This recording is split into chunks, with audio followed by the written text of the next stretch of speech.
Good day mga katiktik. Meron na naman tayo ditong Poco C75 at ito ay naka-Google account at ipapakita ko sa inyo kung paano nga ba ito i-manual pag remove sa FRP. So ito ay nakakonect na sa Wi-Fi mga katiktik. Kung mapapansin nyo to, meron siya tong ano dito sa taas mga katiktik. Yung lock, ayan o, yung lock. Padlock ba sa taas. Yan. So gagamit tayo dito ng SIM card na may password. Pin code. Ayan, isalpak natin at i-eject natin kasabay pagpindot sa power switch. Ayan, hugutin na natin to ng tuluyan. At lalabas ito mga katiktik. I-scroll down lang natin to. Ayan. At itap natin yung, ito hindi ito natatap yung not sign in. So, itap natin tong oras na may yung date mga katiktik. Kapag settings naman ng itap natin ay bumabalik lang siya sa ganito. So, hindi advisable. So, ulit natin isalpak ang SIM card na may pin code at i-check natin kasabay pindot sa power para mag-lock.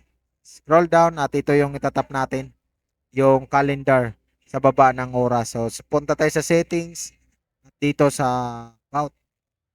Ito, check updates. Tapos pagkatapos dito, punta tayo dito sa Git Apps at i-search natin dito yung Activity Launcher, install and open.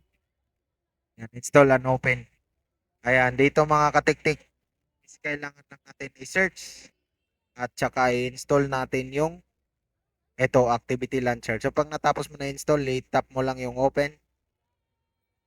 At ito, Activity Launcher, launch.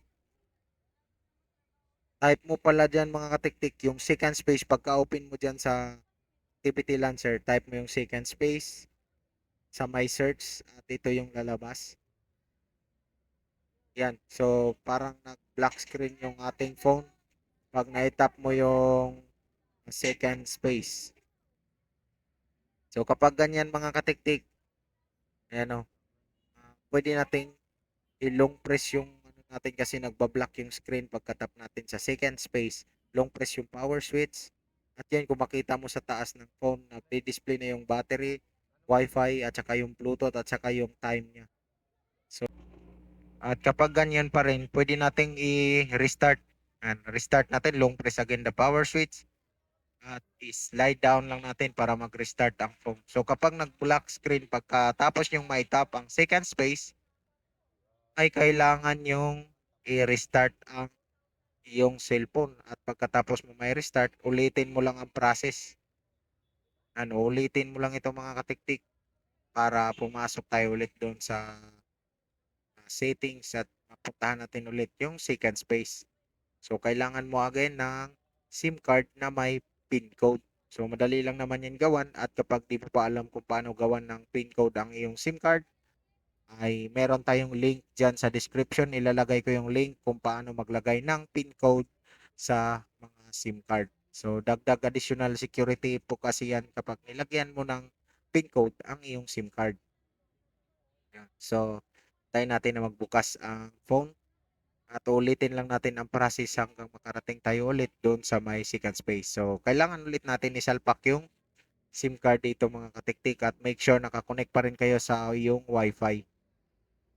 Ayan, so auto loading po kasi yung phone dyan. Tayin lang natin. Hintay lang tayo. So, yung mga katiktik. Ayan, still kung mapapansin nyo, meron pa rin siyang padlock na nakalagay doon sa upper left side sa ating phone. So, ibig sabihin, naka-FRP pa rin siya. So, ayan. Di pa rin, ano mga katiktik, pumapasok yan. Kapag next mo, ay naka-Google account pa rin yan or FRP. So, para makapasok tayo doon, salpak ulit natin tong SIM card. At i-eject natin pag nanghingi na ng code yan. Pagka-eject niyan, sabay natin pipindutin yung power switch para mag-lock screen, slide down, and then ito ulit yung calendar date sa baba ng time. Iulitin lang natin mga katiktik. So, may dito na portion ay medyo binibilisan ko na kasi alam nyo naman kung paano pumapasok dyan. So, ito, Git Apps. Again, type mo lang yung Activity Launcher. And dito, tinatap ko yung ibang app. Ayan, tatype lang natin dito yung Activity Launcher. Ayan. Tapos, ayan, i-open lang natin ulit yung activity launcher. Ayan. Pag na-open natin, open. Tapos yung, yan kasi naka-automatic yan eh, na second space. Pero pag hindi yan, isi-search mo yan dyan. Yung search na pinindot ko, yun yung sinasabi ko kanina, na ita-type mo dyan yung second space. Yan, tulad nito. So, pag di mo mahanap yan mga katiktik yan sa Android setup, yan, dito na portion sa Android setup, at itong launch natin to yung deferred trampoline. Yan. Yan. So, setup natin, try natin kung papasok. Kasi baka nagulat kayo mga kanina na dumiretso doon sa second space. Tina-typo yun. So, again, tingnan natin kung papasok doon sa deferred trampoline sa Android setup na nanggagaling sa activity launcher. So, yun, hindi pumapasok kasi nanghingi pa rin siya ng Google. So, salpak lang natin ulit. Ulitin natin yung process, salpak yung pin code na SIM card na may pin code. Yan, ito, tap yung date, time. So, pasok to ulit tayo doon at na-type natin yung second space. Yan. Git apps. And then yung activity launcher, ta-type natin, search activity launcher. Tapos i-open natin. Yan, open. Tapos ito ibabak natin. Kasi si-search natin dito yung second space. Dahil hindi siya gumagana yung yung deeper trampoline. Search na lang natin, search. Yan, tinap ko yung search. Tapos i-search mo dito yung second space. So, ganun yung gagawin nyo. Kapag wala kayong nahanap second space, yan yung itatap nyo. At dito lalabas yung second space. At tingnan yung maigi kung aling second space yan. Itong una o pangalawa. So, dito pangalawa ang itatap natin. Tapos sila-launch na natin. Yan. Pangalawa yung tinatap natin doon sa second space. Kaya kung nakarating ka hanggang dito mga katiktik, comment naman na hanggang dito ka ay nakarating at congratulations na rin sa iyo kapag nasundan nyo ito at na-unlock nyo rin ang iyong phone na manual. So, pa-comment na lang kung saan kayo banda nanonood sa ating video mga katiktik para malaman natin kung nasa kapitbahay lang ba yung nanonood sa atin. Ayan, so use shortcut. Ganun lang ulit. Sana hindi na mag-black screen. Kapag nag-black screen, ang gagawin nyo lang talaga is restart at ulitin ang process. So, yun lang. Ayan, pumasok na mga katiktik at naglo-loading na siya. Hindi na po siya nagba-black screen. So, ganun lang. Kailangan mo lang kulitin. So, tayo ano ata, tatlo ata. Tatlong ulit ba tayo o dalawang ulit bago pumasok sa ganito? So, napapansin nyo, antayin nyo lang yan. Kasi naglo-loading po yan.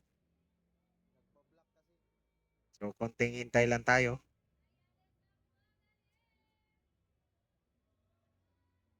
Yan, hahang ata yung cellphone. Pero dapat tutuloy na yan. Ayan. Ayan o. So, kapag ganyan mga katiktik, ipapasok na po yan pag ganyang style. Ayan o. So, yun, lumabas na yung apps na phone. Pag lumabas na, tuluyan mo nang tanggalin yung SIM card. Tapos, i-restart mo ulit kasi kung napapansin nyo, naka-blue yung background niya. So, restart mo lang para lalabas ang tunay niya na background. So, congratulations sa iyo mga katiktik kung nakarating ka dito dahil successfully unlock na po ang iyong Poco C75. So, sana mapanood nyo hanggang dulo at mag-subscribe kayo. Huwag kalimutan para next update natin sa ating mga upload ay yung masubaybayan. No? So, ganun lang yung mga katiktik. Again, maraming thank you at panoorin mo na lang hanggang dulo. Ni-restart na lang yan at okay na po ang ating phone.